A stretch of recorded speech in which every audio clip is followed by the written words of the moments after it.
All right, Kevin, Hello, hello. how are you, sir? I'm pretty good, man. How you doing? I'm good. Rumor has it that you are in Venice, Florida. These rumors are true for the time being.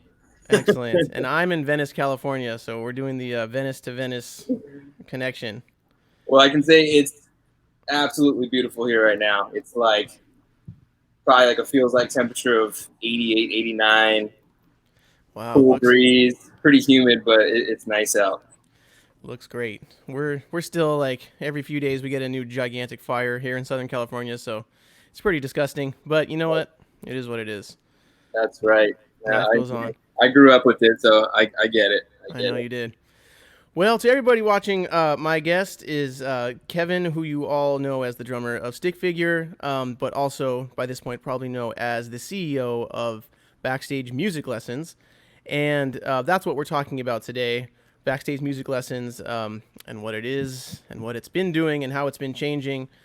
And Kevin and I have tried to do this interview now 4 times. The third attempt being just a few minutes ago when everything broke. But now it feels good. I feel strongly about this fourth attempt. As do Um, okay, good. Well, so I know that just because of the fundamental nature of backstage music lessons, the pandemic has really caused you guys to change how you operate. But I want to ask you. I want to start by talking about the very beginning of the company, way back 1,000 years ago, before the pandemic, when shows were happening and musicians were touring and fans and artists were able to safely occupy the same physical space. And, so maybe you could talk a little bit about what Backstage Music Lessons, was and still is, and how you got it started and how you really brought the whole thing to fruition. Okay, definitely. Um, yeah, I mean, like we were just saying before, it is crazy how it feels like such a long time ago. Such a long time ago now that we were playing shows. Mm-hmm. But anyways, back when all that was going and everything was normal and dandy, I originally got the idea to kind of start doing backstage music lessons myself, even before I wanted to. It was even a thought to branch it out. It was just like I wanted to teach lessons on the road. Mm-hmm. Um, One of my buddies, my really good friends, a fellow drummer from San Pedro. His name's Timothy Luera. He actually plays drums right now for Darren Miller. You ever heard of the band CKY? Darren's the original singer of CKY, like 96 Bitter Beans and like all the soundtracks, like the Jackass movies and everything. Nice. So they have a new band. Actually, he has the band name as 96 Bitter Beans. They also just did their first tour before all this crap went down this year. Anyways, my buddy Timmy, I've known since like middle school. We are just drum buddies for life. So when we were younger in middle school and high school, and we were just going to show, growing up in San Pedro, LA County, you can just go to shows literally every day of the week if you want to. So we saw all of our favorite bands, most of them at a very young age. But one thing he was really good at was somehow getting in touch with the drummer. I don't know how he did it back then because it wasn't like as accessible as it is now with Instagram and Facebook and all that. Yeah. Um, but he'd be like, "Yeah, Kev, I'm having a lesson with so and so from whatever band." Like, so one of them that sticks out was Stanton Moore, the drummer for Galactic, who is just one of the most badass drummers Yeah. out Yeah. there, in my opinion, just across all genres. So he got a lesson from him on stage at the what used to be the Hollywood House of Blues, not there anymore. That's right. And R.I.P. I House of didn't go. Blues. Yeah, seriously, way too many RIPS I know, recently. man. Shit. Um, so I rolled into the show at like doors, and he was just like, "Oh man, it was so awesome!" I was up on stage after their sound check, and my dad set up a camera, like he set up a big camcorder at the time, and like videotaped the whole thing. And I was just thinking how cool that was. Like, man, what an awesome idea to be on tour and also be able to like teach lessons. Like it's the best of both worlds for a full-time musician. So in the back of my mind at that young age, I think that was probably in high school for this coincidence. I always kept that in my head. Like if I ever am in a position to be able to do that, I'm definitely going to pursue it. Um, and then also, what up, doggy? Yep. We got our neighbors moved out, and like the people are like the workers are in there like pounding on the wall and stuff, so he's going crazy. He's on patrol. But so yeah, so I had that, always kind of had that planted in my mind that I would do that eventually. I ended up going to a music school and got really confident in my skills as a teacher. I even took like I think pedagogy, I think is the proper pronunciation of it. It was like literally a class that teaches you how to teach.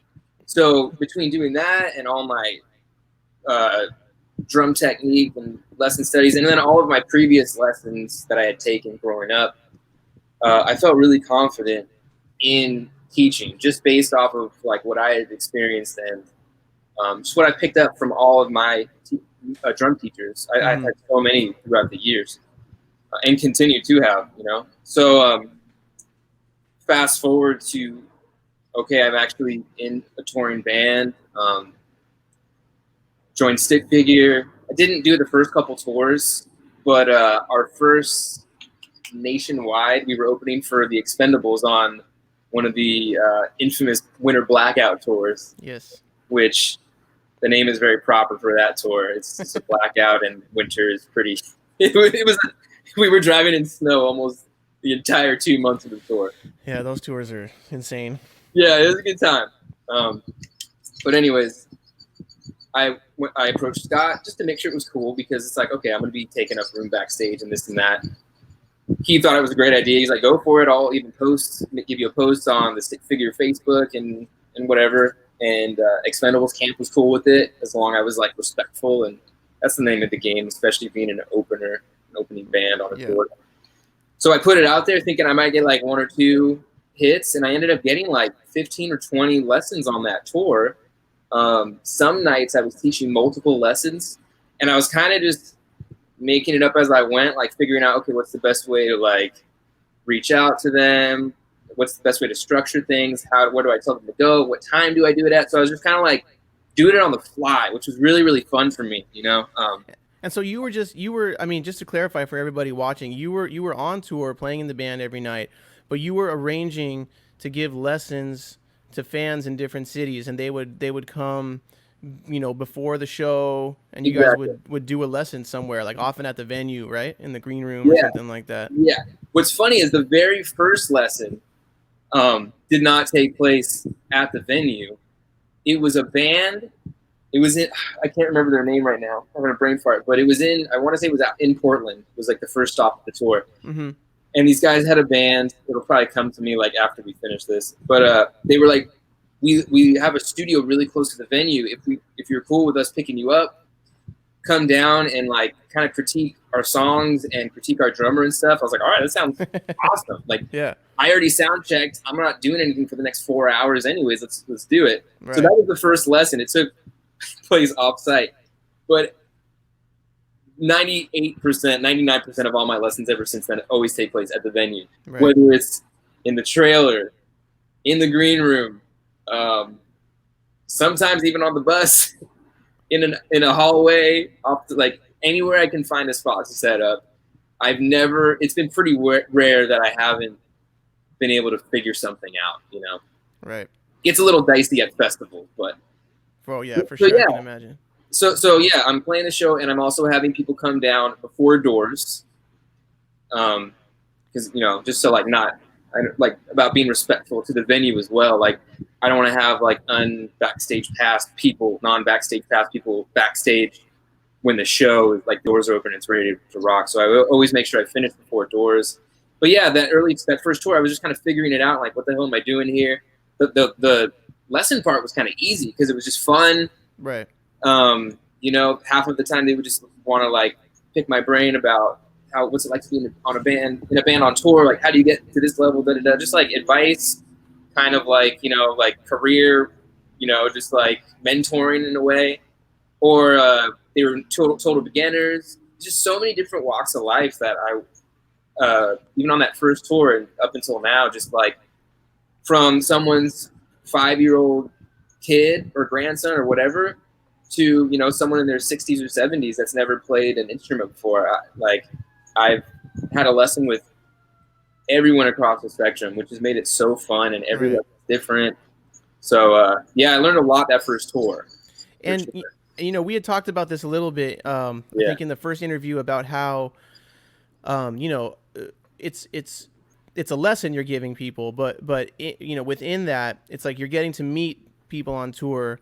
A lot of artists will do like a meet and greet, but in the meet and greet situations, there can be a level of awkwardness, right? Because there's not really any structure. The fans can be nervous. The artists can be nervous. There's maybe other fans around, and Yeah, but people can but hear the conversation. It's not as intimate. yeah, We've and never done the stick figure, but I've seen other bands do it, and it's like some of the bands are really, really good at handling it and making right. it comfortable. But even still, it does have that level of what you're saying of like awkwardness, and you like I can tell the fans feel like they're on a clock. They like Mm-hmm. like say a couple things, and it's not really relaxed. As Right. opposed to what I do is it's like a private one-on-one thing with the student, and usually like a couple of their family or friends join along as well. And it's like really laid back.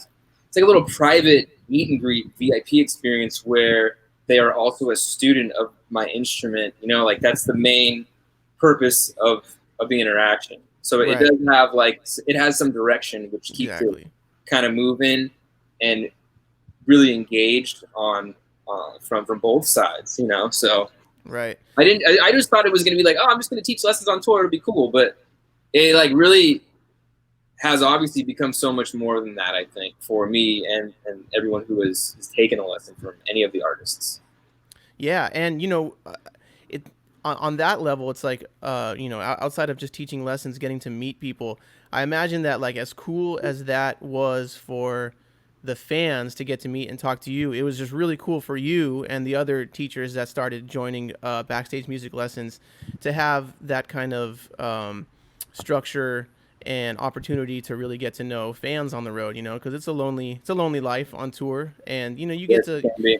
go talk to people at the merch booth, but like we were just saying, it sometimes doesn't have that. It can get the interactions can be kind of awkward, and I'm sure you Yeah, had a lot of great experiences talking to people and meeting them through Backstage Music Lessons.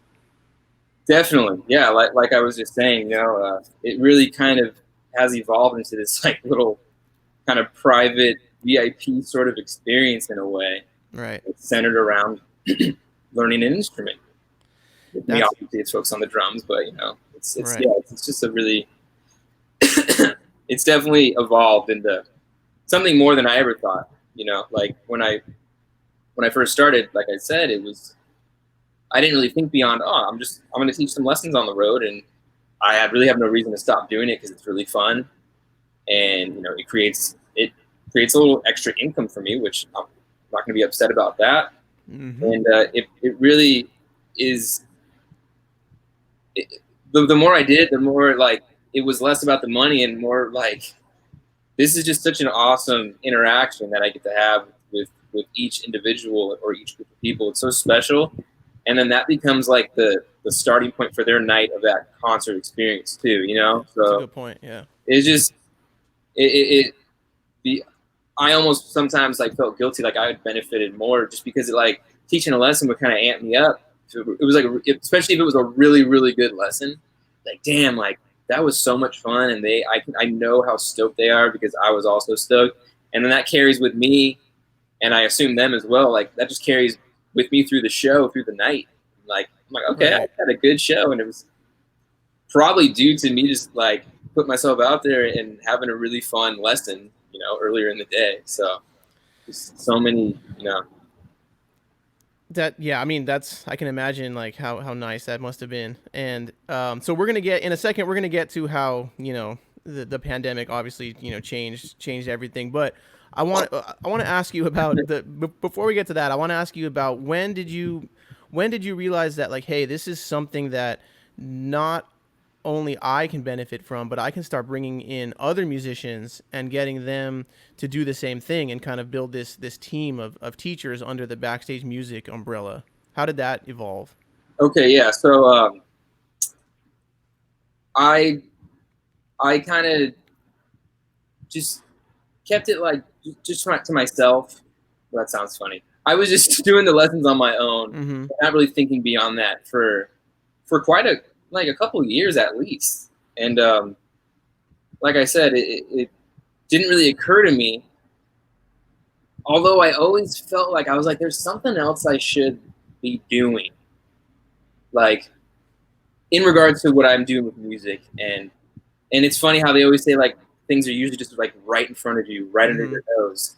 It's like, holy shit, okay, I was already doing it. And one person that helped me realize that, actually the person that really helped me realize that, was stick figure manager, Ineffable Music Group president, Thomas Cousins, who's been on a ton of Rootfire stuff and just so involved in the scene in so many He ways. used to Expanders used to be under Ineffable, and Thomas was, I guess, our head manager. That's right. So big up Thomas Cousins.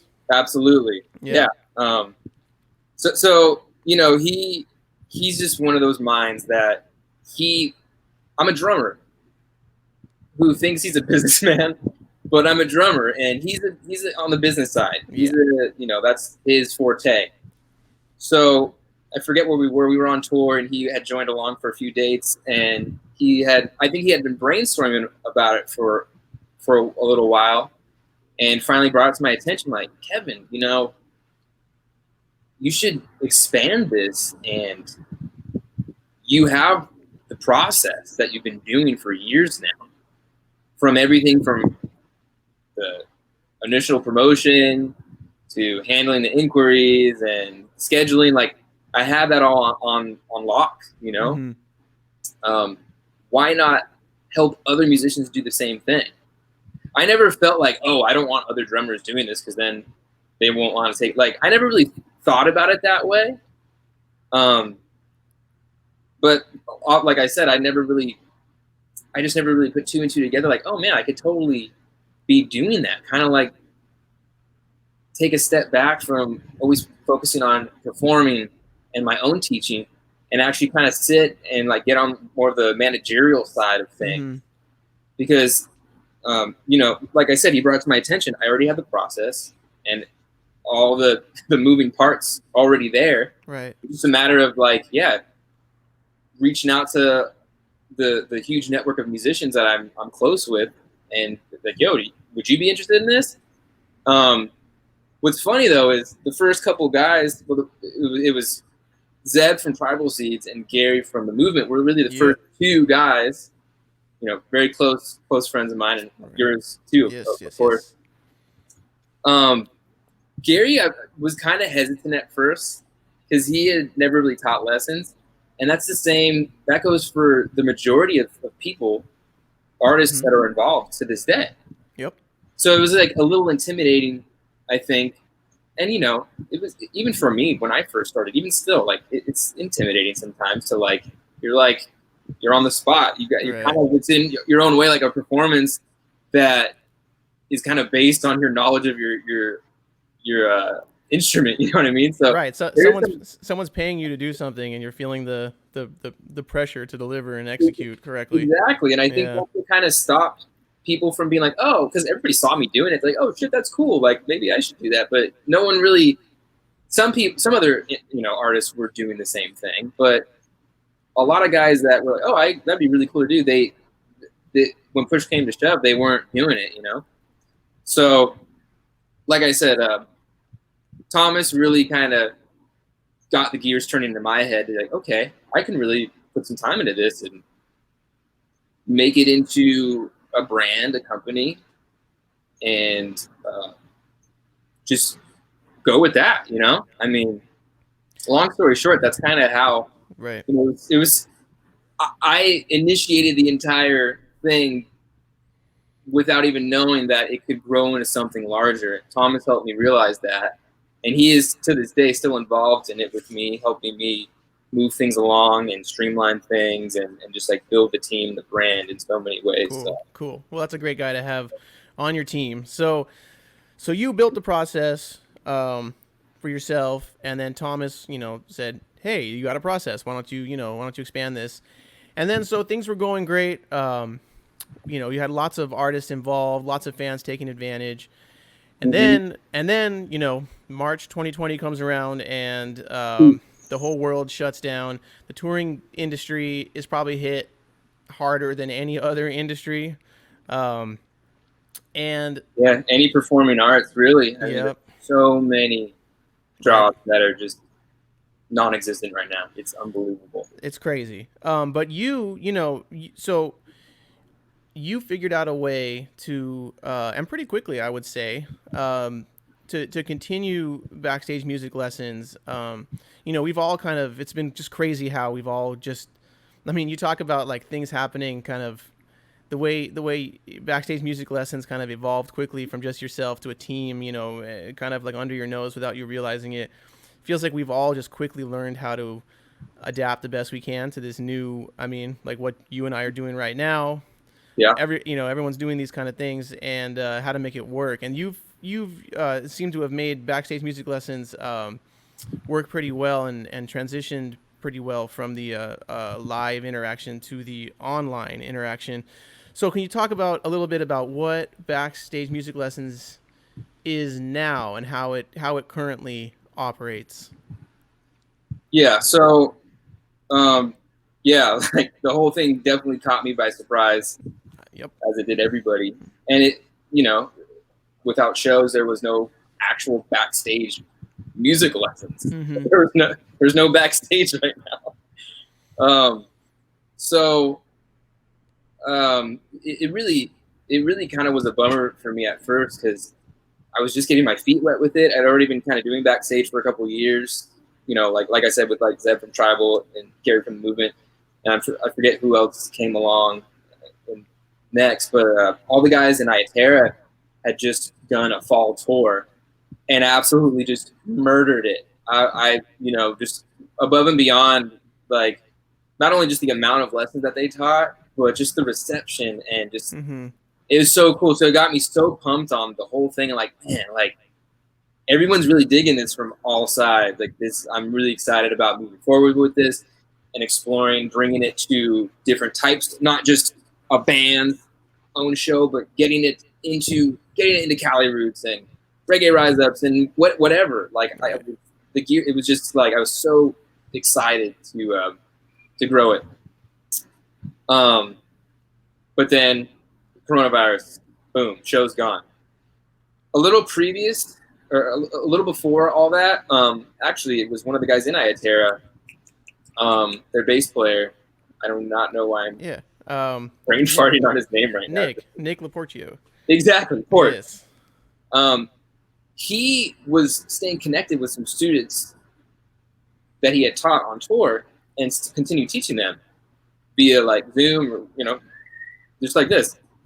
So I was like, oh shit, okay, well, I'll handle it still for you, and it'll just be the same thing. Instead of them meeting you at the venue, you just press start or send them the Zoom invite. Mm-hmm. Same thing. I'm doing the same work. We're doing the same process, and maintaining that relationship and everything. So that kind of set me up to like, okay, if guys want to do this off the road too, it doesn't have to be a Backstage Lessons. Actually, like if people want to continue with the Backstage Music Lessons artist, why not make that possible? So he started doing it, and I want to say a couple of the other guys in the band as well, because it's great on all parts. They get to stay connected, the continuity of instruction, as well as they have some work other than touring.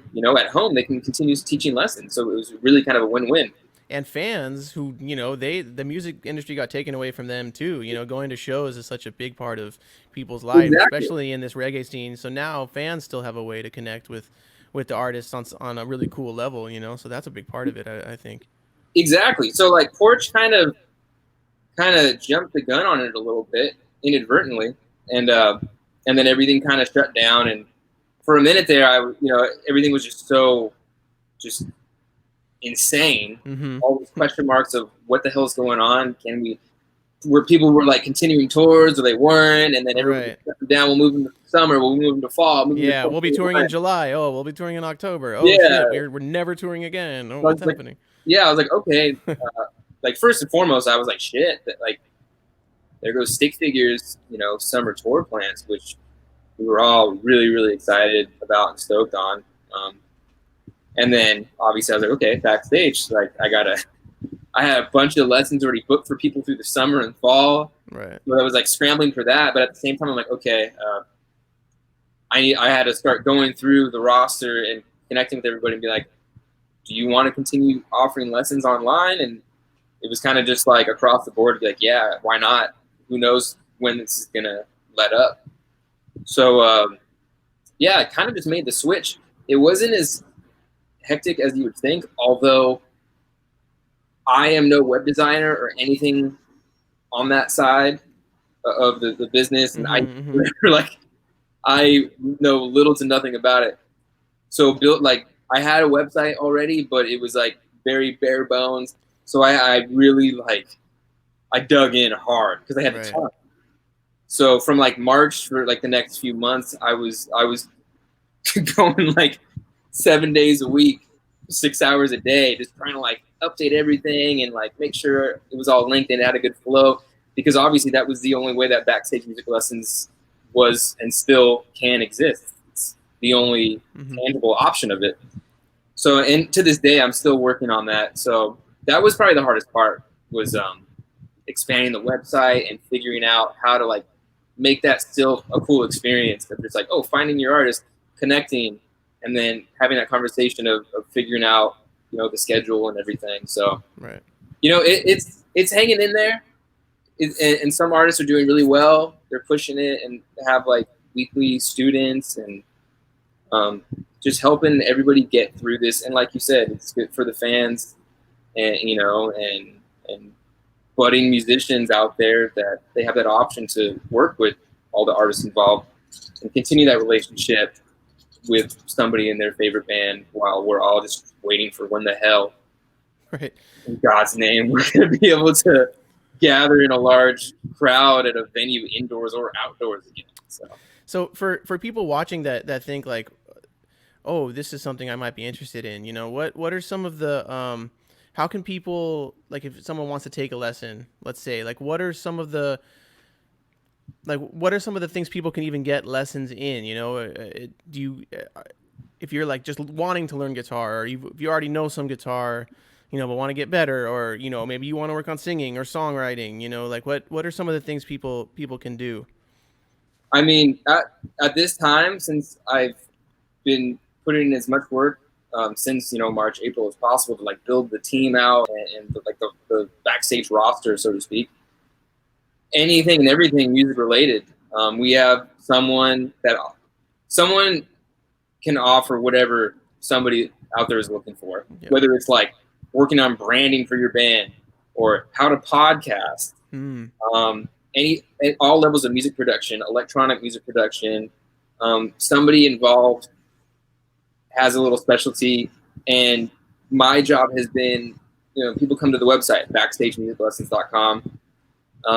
They can either, I have it laid out where you can just like see what artists offer. Everyone's kind of grouped into their categories, or someone can just reach out on the contact page and be like, "Look, I'm looking for this specific thing. I want to learn how to play steel drum.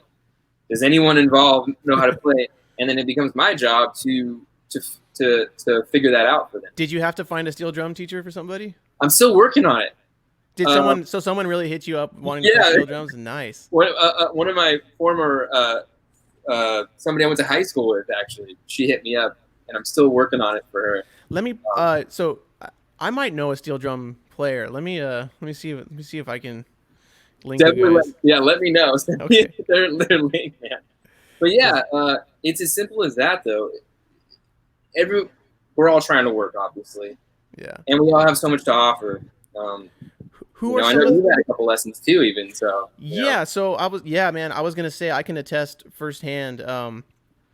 I am one of the teachers that you can get a lesson from through Backstage Music Lessons, and I've had one student so far, and we did a few lessons, and it went really well. He really wanted help with songwriting, and that songwriting and vocals and beginning guitar are like my three specialties, but really songwriting. And so it was great because like we talked about at the beginning of this interview about how there's a little bit of nerves going into it. You feel a little bit of pressure. And I definitely felt like I want to do a good job for this guy. But man, it was such a great experience because we just, he came with an idea, and I helped show him how to like map out a song. We over the next few lessons, we would come up with lines, and I really tried to have him come up with everything, but I would help him, structure it and be like, okay, like this is where your chorus and your verse should be, and it turned into, and then we at the very end we had this finished song that he wrote that I helped arrange a little bit, and kind of like provide a roadmap for him. But at the end of it, he had this song, and it was a good song. Like I'm stoked on it. That song like pops in my head like all the time. I think it's a really good song. So Nice. yeah, it's like it just from that experience. I had a great time teaching it. I think he had a really good time learning and being part of it. It wasn't so much teaching and learning. We both, man, I learned a lot from that. Like how to just sit down and I tend to write alone a lot. So just like having that experience of writing with another person, where there was no option to like just not finish the song. We had to finish the song. So that was great for both of us. But I wanted to ask you, who are some of the teachers on your roster that people can take lessons from? Okay, so obviously yourself, myself. I have been Mm-hmm. teaching lessons. I have a few weekly students that I've been working with Nice. throughout this entire lockdown. Um, who else? Some of the guys from Slightly Stupid. Paul on keys, Oregon. Rimo on drums. A few of the guys from Iration. Um, most of the guys in Iatera. Mm-hmm. Gary from the Movement. Matt from the Movement. Leslie, who's one of the J Boog and one of the biggest producers in Hawaii. Yep. All the guys in Up Good Nature, which are a great band from the East Coast. They've been killing it. Howie from Ballyhoo has been crushing it. Ted from Pacifier. Mike Nice. from Pacifier as well on keys. Who else? Zeb and Gonzo, both from Tribal Seeds. Been adding a lot of horn players recently. Nice. Eric Hirschhorn. Yeah, I know Eric. He's teaching sax and music theory and piano. And who else? We just added Glenn, who works with like Don Carlos and Marlon Asher and so many others. Nice. My good friend Jen Argenti, she's teaching violin. So it's just like whatever instrument someone's looking for, there's somebody great that they can link with. That's so cool, man. I just like, I can't imagine the things that technology makes possible is just insane, because I can't imagine growing up like having, music was always such an important part of my life, and I imagine you too. And like I idolized so many musicians and so many bands, and just if I had been a 14-year-old kid, if there had been a way for me to like just reach out and do some kind of like Zoom call with the guitar player in my favorite band, it would have been amazing. And I really encourage anybody watching this to take advantage of it, man, because if you're nervous about maybe meeting someone that you look up to, like I would say, don't be, or be nervous but do it anyway, because it's such an awesome experience, and the teacher is just as stoked to do it as you are. But it's such a cool thing, man. I wish I had been able to do that.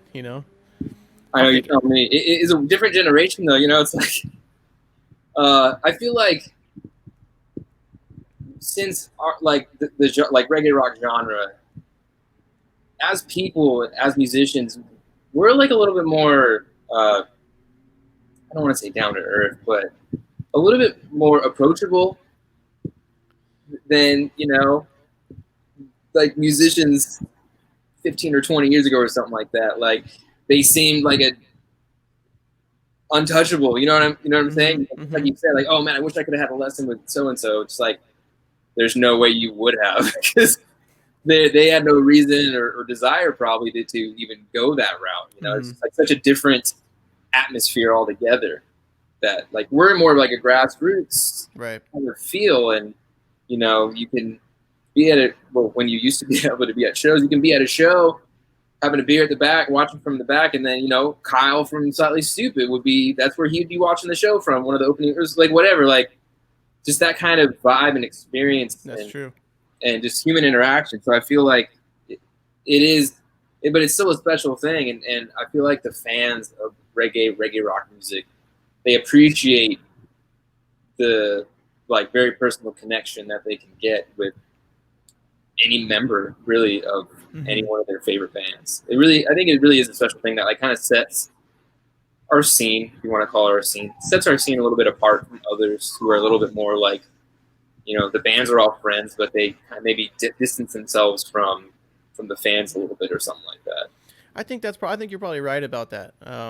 Especially with the festivals, it's like it's such the fan and artist experience at a festival is so intertwined, and there's just It so really many. is. Yeah, and there's so many reggae festivals, in this American reggae scene that, or at least there used to be, Yep. that But yeah, I think you're right. I think that this is a uniquely primed genre for something like Backstage Music Lessons to exist and really thrive in. Um, it's true, and it's like it's such a like I said this. I think the first time we did one of these interviews is that I knew about Backstage Music Lessons, but it wasn't until after we talked that I really fully kind of grasped the potential for it. What it could really mean for bringing fans and artists together. Because to me, that's the most beautiful part about it. It's like the music lesson. I don't want to say it becomes secondary because you can learn some killer music things through Backstage Music Lessons, but the opportunity to connect, man, is such an important thing for artists and fans. Yeah, I mean, in the world that we live in, and like we have no other choice right now but to like do it through technology. But in that world that we have lived in, continue to live in, it's just like that nothing beats sitting in person with somebody and connecting, you know. So to be able to do that and discuss and like give your musical knowledge and your perception of it, and be able to like sit one on one with somebody and just like exchange in that way. Like nothing beats that. Nothing ever will. You know what I mean? Yeah. So just like, and man, like I know everybody feels it now more than ever. It's just like you really don't know how special something is until it's gone. Just to be able to sit and comfortably, even for you, like doing an acoustic show or something.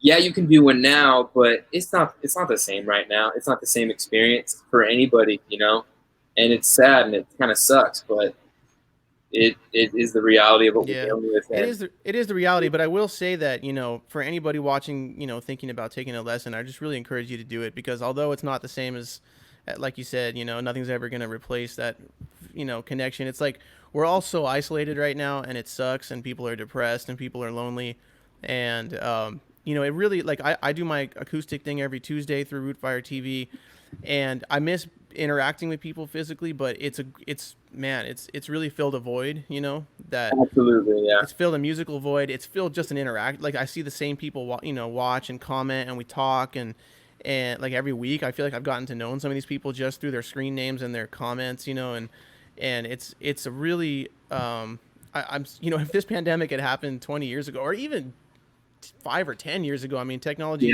increases so exponentially. It's like what we really would have been alone and not seeing anybody. At least we have this. It really has been a lifesaver and a mental health saver in a lot of ways. And I think Backstage Music Lessons plays a crucial role in that. So I'm really stoked that you've been able to continue it. Yeah, I mean, you're absolutely right. It's a double-edged sword. I mean, I guess that's kind of what I was getting at. Is like, yes, nothing beats like what like being at a live show, but this right here, it is all we have, and I am grateful for it. And I like you said, Me like too. it's what's keeping a lot of people connected and moving forward. It's like this isolation is not normal. It's not healthy No, it's not. for anybody. It's really scary and sad that it's been going on for so long. And but you're right, man. If this had happened like 15, 20 years ago, it'd be a whole different thing. I mean, Yep. we're lucky to have so many platforms that's like going live on Instagram. It's just so easy now, Mm-hmm. and it's all very new. So I It's feel all like that very is, new. Yeah, yeah, and and evolving. yeah, I feel like that is kind of one of the shining lights or whatever during Yeah, this time. And definitely. yeah, I mean, shit, Backstage wouldn't be anything without being able to do really, high quality online video chat. It just wouldn't exist. So Right? You'd have to almost like, what would you have to do? Maybe you have to do a specific Backstage Music Lessons tour or something, like, and just go on the road, but with no shows happening and social distance from people, and try to maybe, it wouldn't even make sense. yeah, It wouldn't even make so sense. Yeah. So it's, it's wild. We're all adapting, and yeah, Backstage has had to adapt right along with it. Not preferred, but it is the only option, and I am grateful for that. me too, man. So as we wrap this up, what are some of the ways that, if someone's watching and maybe wants to get involved on the teaching side and thinks, oh, I'd love to give some lessons and I think there'd be an interest, how can they reach out to you and get involved? Um, Access is so straightforward nowadays. They can just hit me up directly at K Offitzer Drums on Instagram or on Facebook. Kevin Offitzer, or just through the website. Just reach out on the contact page. I answer like 80 to 90% of those myself, so I see pretty much everything that comes through. So yeah, anyone who is interested in teaching or has a suggestion of any kind, I'm just open book right now. So What are some of the things you're really looking for in a teacher? well, someone who is just kind of hungry to teach lessons. I mean, that's the biggest part. Yeah. It's a lot of work. It is, especially now. It's not the same vibe as it was when it's in person. It's a little different. Mm-hmm. People are having to like lesson plan because it's like, okay, well, previously I was just doing a one-off with the student, but now they just booked 4 lessons. Right. That's So true. it's a different thing altogether. I find myself, I've been like lesson planning and taking notes and recording, which is great about Zoom and stuff that you can like record. So I can like record little mini preps of the lesson. So someone who is adaptable, already has experience with that, someone who loves to teach, obviously that's huge, or it's just going to be no fun. Yep. I mean, everything that you would expect. Just somebody Right. who really wants to be involved. I'm not really like, I'm pretty much like whoever's wanted to be involved, been kind of open arms with it, recently, and kind of building the team up with the like-minded individuals who are just wanting to be able to, they want to reach out and just be a part of this, which is really cool. That's great, man. And then anybody wanting to take a lesson, they just can go to backstagemusiclessons.com, and it's a pretty straightforward, easy to navigate website, and you just, you pick your teacher based on, maybe you just want to, maybe you're a fan of that specific person, or maybe this person plays the instrument or is specializes in whatever field you're trying to get some help in, and it's pretty straightforward. Yeah, don't want to complicate things any more than they already are. No. Are there any prerequisites for students who want to sign up for lessons? Do you have to like have some kind of musical experience already? I would imagine not, right? No, I mean, unless a couple of the artists prefer to, they want to specifically work with people who have more experience. Right. Well, I will. Guys are open for all beginners and all ages and all levels of experience. Right. I will say for me, I'm the opposite. I love teaching beginning guitar, especially.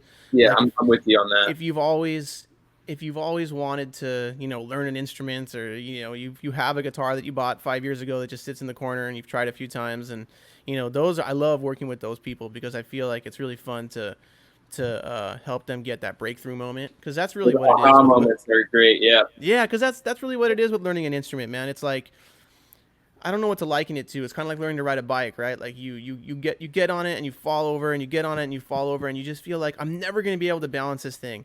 And then it's like, it's not even a gradual improvement. It's just like you fall over 20 times, and then the 21st time you're suddenly just like, oh shit, how did I not figure this out? And that's what guitar is like. That's what a lot of instruments are like. You're like, my fingers can't do this. I'm just never going to be able. Oh, wait a minute. There it is. And it's just, it might take a few months, but it happens. And those aha moments, like you say, are so beautiful to be a part of. I always tell my students that muscle memory is a mysterious thing. Mm-hmm. It's different for everybody. It's what it's all about, learning any instrument, or really any physical, like something that takes technique, playing golf, swinging a bat. It's just like all the same shit. We're using that part of the brain to, you know what you want to do, it's just about making that connection from your brain to your fingertips and your legs and everything. So yeah, it really is fun to be the person to be like, I got you to that point where you Mm-hmm. play that drum beat, you can play that guitar chord or something like that. It's really rewarding on both sides. It really is, and it's like it's I always tell people too when they say, because especially with guitar, it's very awkward. Your fingers are not used to like being in those positions and pushing down on some strings, and a lot of people, especially if you have maybe like a cheap steel string guitar, those are really like hard to play at first, and So, so yeah, people are like, no, I tried and my hand just can't do that. And I always tell them like you said, there's different. I talk about muscle memory, but also there's different speeds for different people. Some people are prodigies and they could just pick it up, and after a few minutes they've got something down. Most people are not like that. I definitely was not like that.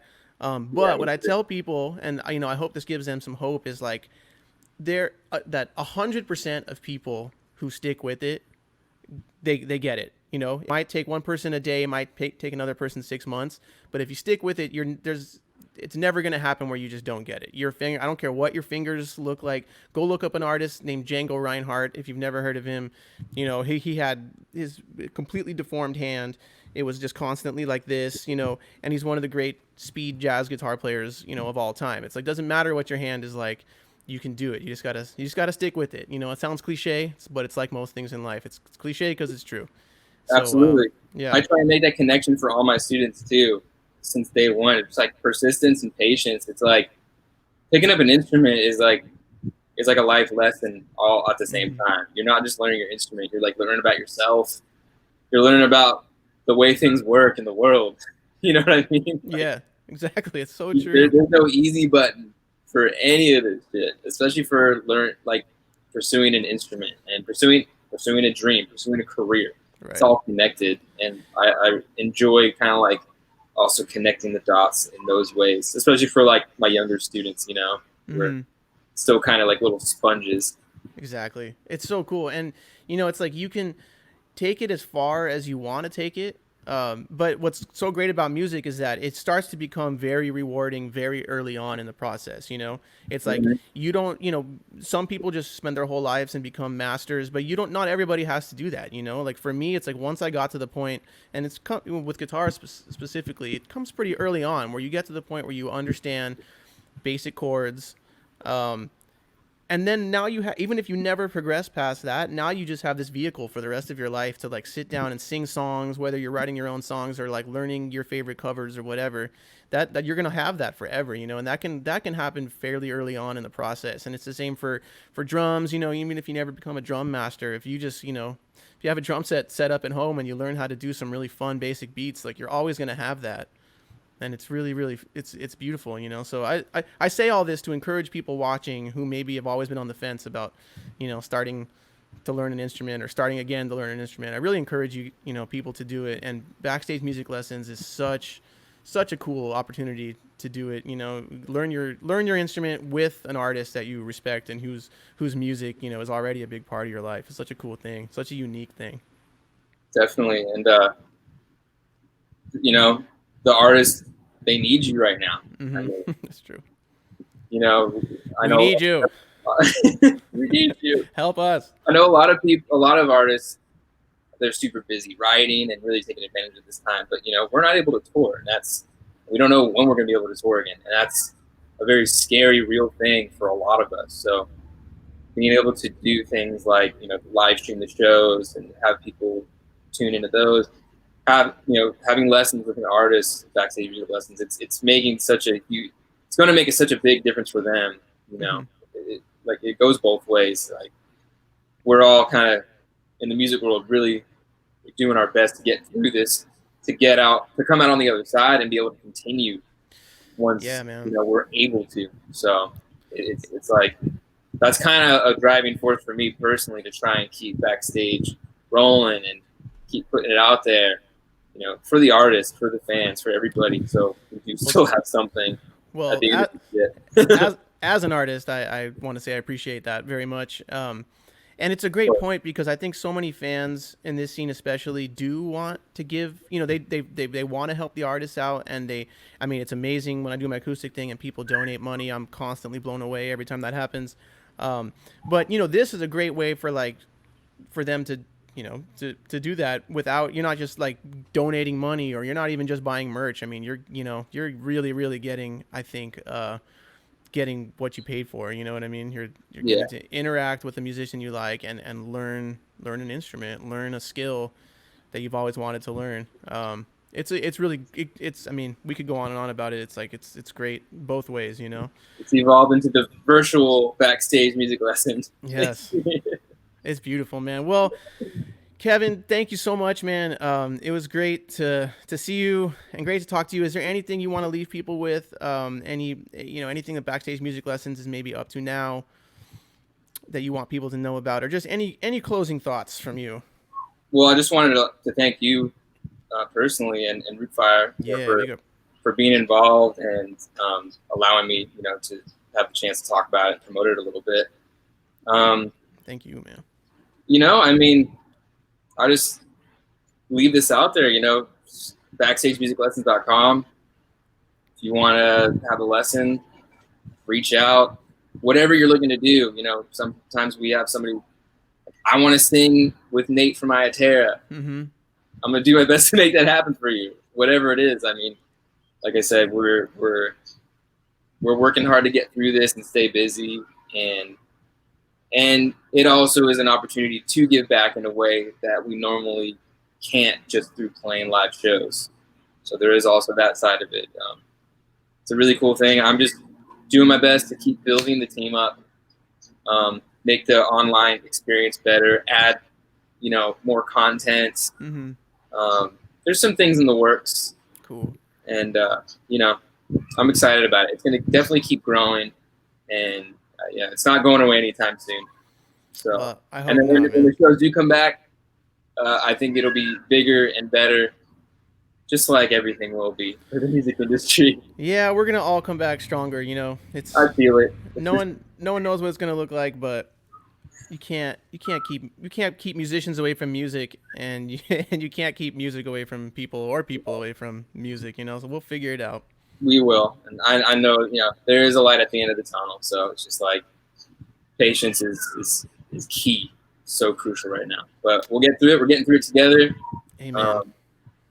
But for the time being, if you want to have a lesson, reach on out. We'll make it happen. Please do. All right, Kev. Thanks so much, man. I appreciate it. Hopefully, we get to see each other in person sooner than later.